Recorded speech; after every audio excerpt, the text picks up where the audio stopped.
एक बहन की चिट्ठी। हम तीनों को बड़े जतन से तैयार करके एक बहन ने लिफाफे के अंदर रख के रवाना किया था। यह वही बहन थी जो पिछले 5 सालों से सावन के महीने में पीहर नहीं गई थी, इसलिए वह पिछले 5 सालों से ऐसा ही लिफाफा तैयार करके पोस्ट बॉक्स में डाल आती थी।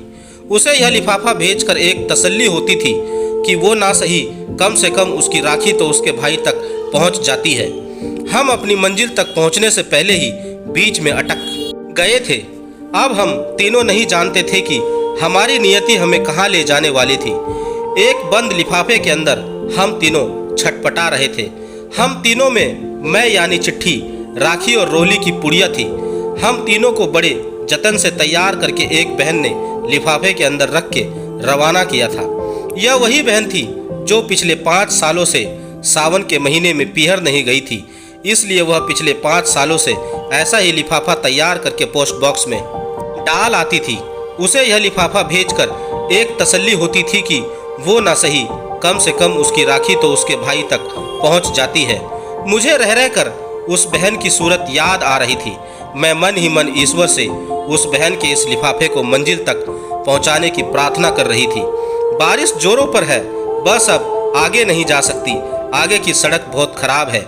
अगर कल सुबह तक बारिश रुक गई तो बस कल सुबह ही रवाना होगी, वरना क्या कहना चाहता है बस का कंडक्टर? क्या बस सच में आगे नहीं जाएगी? क्या गाड़ी में सवारी यात्री उतर जाएंगे? यात्री तो अपनी मंजिल किसी न किसी तरह तय कर ही लेंगे, मगर हमारा क्या होगा? क्या हम तीनों लिफाफे सहित कहीं फेंक दिए जाएंगे या तेज बारिश में कहीं गल कर बह जाएंगे? मैं बुरे बुरे संदेशों से घिरकर उस बहन को याद करके दुखी होने लगी, जिसने बड़े जतन से हमको अपने भाई के लिए भेजा था। दिन भर की भागदौड़ से भरी जिंदगी के बीच उसने इस राखी को बनाया था। मुझे भी वह अपने जीवन की आपाधापी के बीच बड़ी मुश्किल से लिख पाई थी।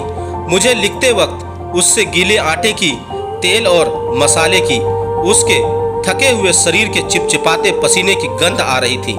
वह गंध उसकी व्यवस्था का प्रमाण थी, जिससे मैं अपने भीतर भी महसूस कर रही थी। मुझे लिखते हुए वह बार बार रोई थी, उसके साथ मैं भी रोई थी, पर यह सोचकर अब मुझे और भी ज़्यादा रोना आ रहा था कि हम उसके लिखे पते पर नहीं पहुंच पाएंगे। कुछ देर बाद किसी ने हमें छुआ तो मैं घबरा गई। फिर गाड़ी स्टार्ट होने की आवाज़ आई तो मैं समझ गई कि ड्राइवर गाड़ी वापस ले जा रहा है। तभी गाड़ी को धीरे से आगे बढ़ता ड्राइवर कंडक्टर से बोला, भाई आज डाक बाबू ने बस में खूब लिफाफे रखे हैं, इनमें जरूर कई बहनों की राखियां और चिट्ठियां होंगी। अच्छा हुआ कि बारिश रुक गई, वरना इन बहनों की राखियां और चिट्ठियां रह जाती। यह कहता हुआ बस का ड्राइवर हमें हमारी मंजिल की ओर ले चला और हम तीनों मारे खुशी के लिफाफे में ही उछल पड़े। दोस्तों, आपको मेरी यह कहानी कैसी लगी आप मुझे मेरे कमेंट्स बॉक्स में जाकर मुझे बता सकते हैं। और अगर आप मेरे चैनल पर नए हैं तो मेरे चैनल को सब्सक्राइब जरूर करें और बेल आइकन का बटन भी दबा दें। धन्यवाद दोस्तों।